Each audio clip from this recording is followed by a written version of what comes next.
Chapter 12 of The Skylark of Valoron by E. Smith. Chapter 12. They had stopped beside a metal grill in front of which was poised another Hyperman, his propeller tail idling slowly.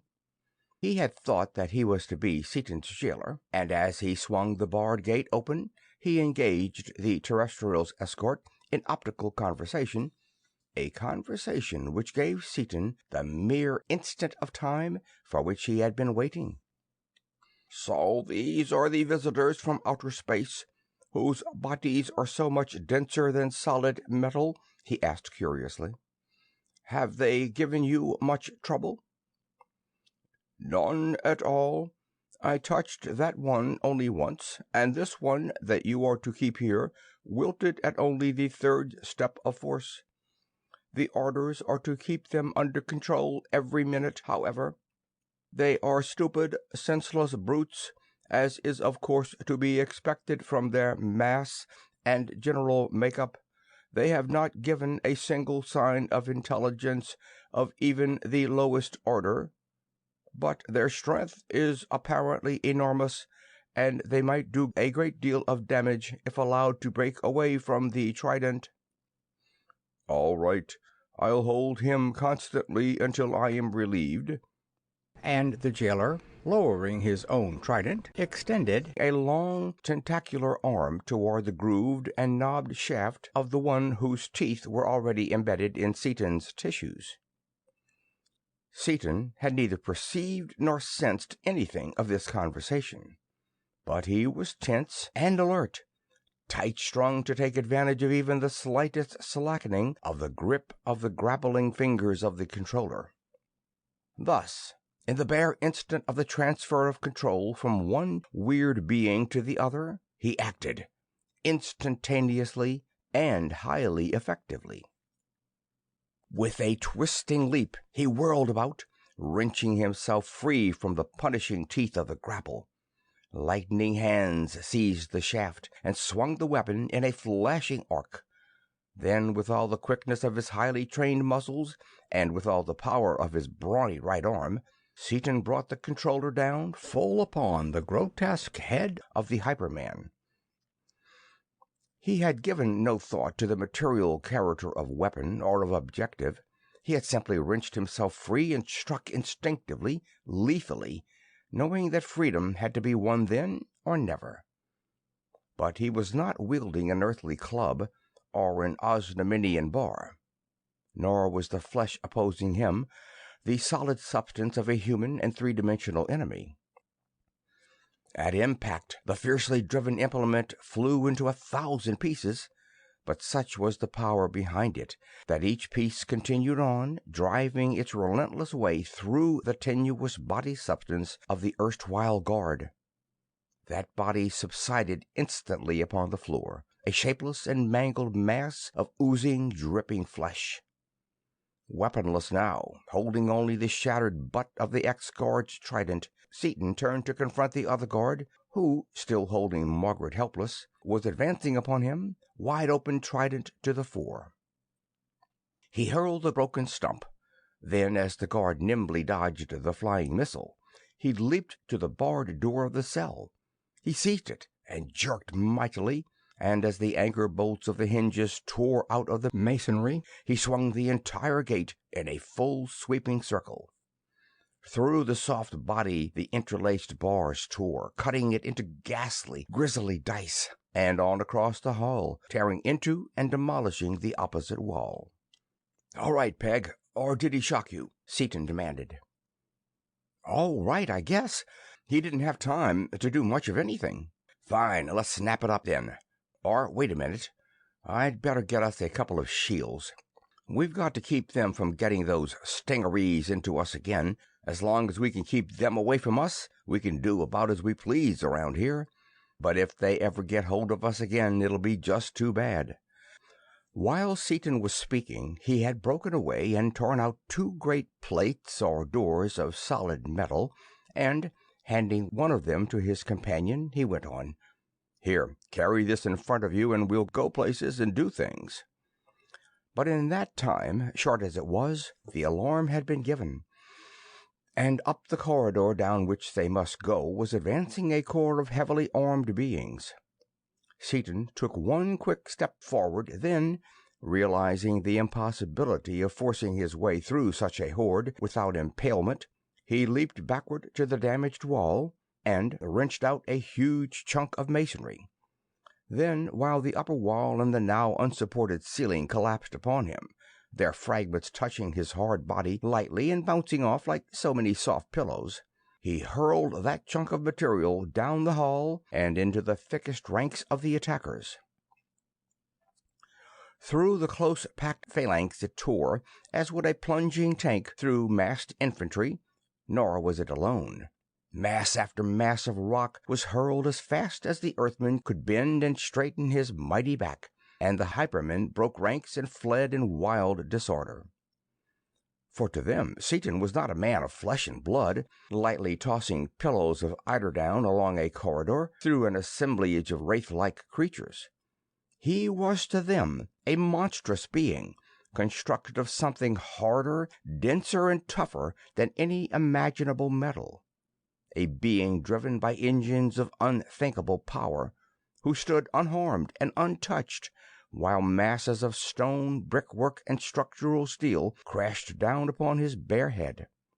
A being who caught those falling masses of granite and concrete and hurled them irresistibly through rank after rank of flesh and blood men.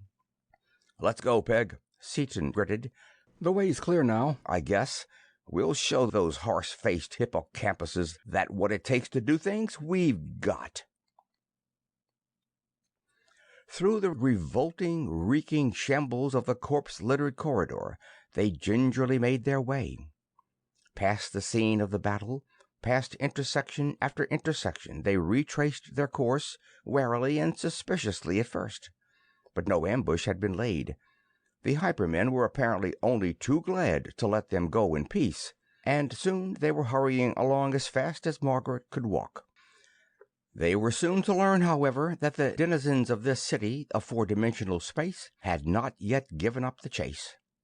Suddenly the yielding floor dropped away beneath their feet, and they fell, or rather floated, easily and slowly downward. Margaret shrieked in alarm, but the man remained unmoved and calm. "It's all right, Peg," he assured her. "We want to go clear down to the bottom of this dump anyway, and this'll save us the time and trouble of walking down. All right, that is, if we don't sink into the floor so deep when we hit that we won't be able to get ourselves out of it. Better spread out that shield so you'll fall on it. It won't hurt you, and it may help a lot." So slowly were they falling that they had ample time in which to prepare for the landing, and since both Seaton and Margaret were thoroughly accustomed to weightless maneuvering in free space, their metal shields were flat beneath them when they struck the lowermost floor of the citadel. Those shields were crushed, broken, warped, and twisted as they were forced into the pavement by the force of the falling bodies, as would be the steel doors of a bank vault upon being driven broadside on deep into a floor of solid concrete. But they served their purpose. They kept the bodies of the terrestrials from sinking beyond their depth into the floor of the hyper-dungeon. As they struggled to their feet, unhurt, and saw that they were in a large cavernous room, 6 searchlight-like projectors came into play, enveloping them in a flood of soft, pinkish-white light. Seaton stared about him, uncomprehending, until he saw that one of the Hypermen, caught accidentally in the beam, shriveled horribly and instantly into a few floating wisps of luminous substance, which in a few seconds disappeared entirely. "Huh! Death rays!" he exclaimed then. "It's a good thing for us we're essentially three-dimensional yet, or we probably never have known what struck us. Now, let's see, where's our river? Oh, yes, over this way. Wonder if we'd better take these shields along. Guess not. They're pretty well shot. We'll pick us up a couple of good ones on the way, and I'll get you a grill like this one as a good club, too." "But there's no door on that side," Margaret protested. "We should fret a lot about that. We'll roll our own as we go along." His heavy boot crashed against the wall before them, and a section of it fell outward. 2 more kicks and they were through, hurrying along passages which Seaton knew led toward the buried river, breaking irresistibly through solid walls whenever the corridor along which they were moving angled away from his chosen direction. Their progress was not impeded. The hyper-beings were willing, yes, anxious, for their unmanageable prisoners to depart, and made no further attempts to bar their path. Thus the river was soon reached. The airship in which they had been brought to the hyper-city was nowhere to be seen, and Seaton did not waste time looking for it. He had been unable to understand the 4-dimensional controls even while watching them in operation, and he realized that even if he could find the vessel, the chance of capturing it and of escaping in it was slight indeed. Therefore, throwing an arm around his companion, he leaped without ado into the speeding current. "But, Dick, we'll drown," Margaret protested. "This stuff must be altogether too thin for us to swim in. We'll sink like rocks." "Sure we will, but what of it?" he returned. "How many times have you actually breathed since we left 3-dimensional space?" "Why, thousands of times, I suppose. Or, now that you mention it, I don't really know whether I'm breathing at all or not. But we've been gone so long. Oh, I don't believe that I really know anything." "You aren't breathing at all," he informed her then. "We have been expending energy, though, in spite of that fact. And the only way I can explain it is that there must be 4th-dimensional oxygen, or we would have suffocated long ago. Being 3-dimensional, of course, we wouldn't have to breathe it in for the cells to get the benefit of it. They can grab it direct.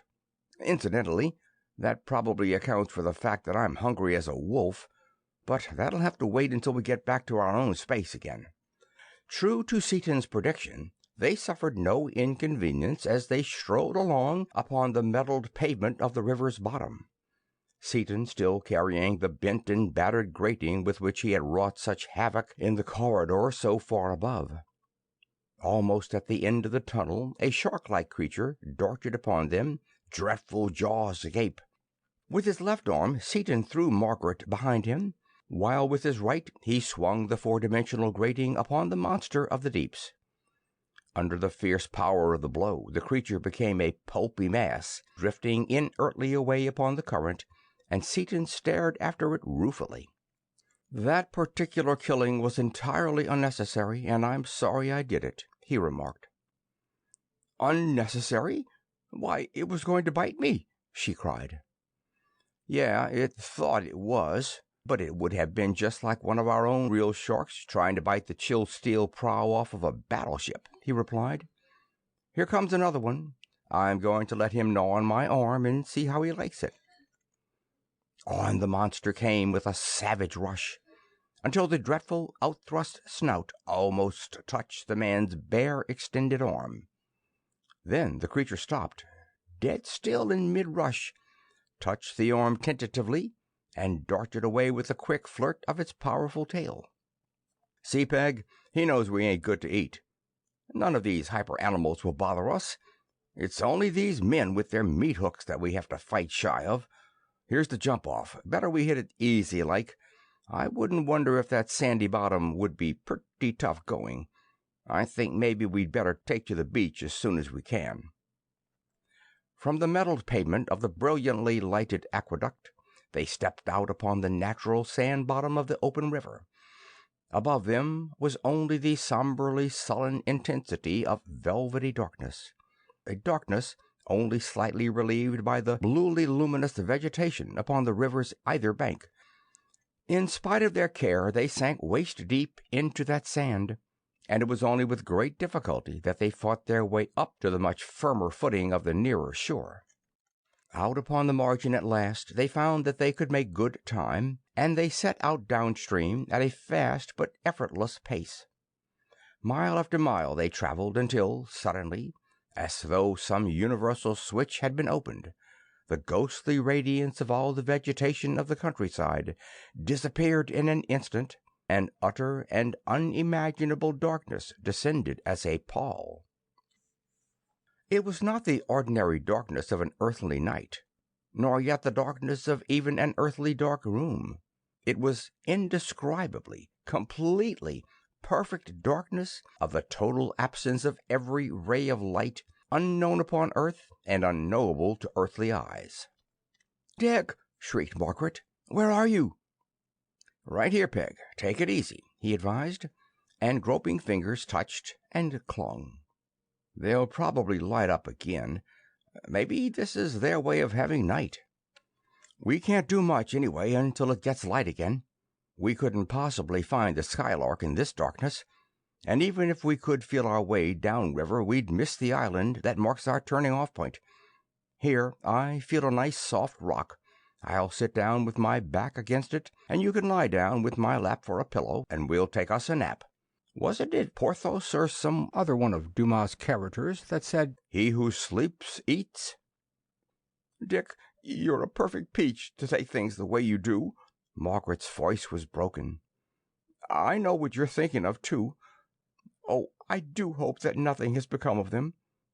For she well knew that, true and loyal friend though Seaton was, yet his every thought was for his beloved Dorothy, presumably still in Skylark 2, just as Martin Crane came first with her in everything. "Sure, they're all right, Peg." An instantly suppressed tremor shook his giant frame. "They're figuring on keeping them in the Lark until they raise her, I imagine. If I had known as much then as I know now, they'd never have got away with any of this stuff. But it can't be helped now. I wish I could do something, because if we don't get back to 2 pretty quick, it seems as though we may snap back into our own 3 dimensions and land in empty space. Or would we, necessarily? The time coordinates would change, too, of course, and that change might very well make it obligatory for us to be back in our exact original locations in the Lark at the instant of transfer, no matter where we happen to be in this hyperspace hypertime continuum. Too deep for me. I can't figure it. Wish Mort was here. Maybe he could see through it." "You don't wish so half as much as I do," Margaret exclaimed feelingly. "Well, anyway, we'll pretend that 2 can't run off and leave us here. That certainly is a possibility, and it's a cheerful thought to dwell on while we can't do anything else." They fell silent.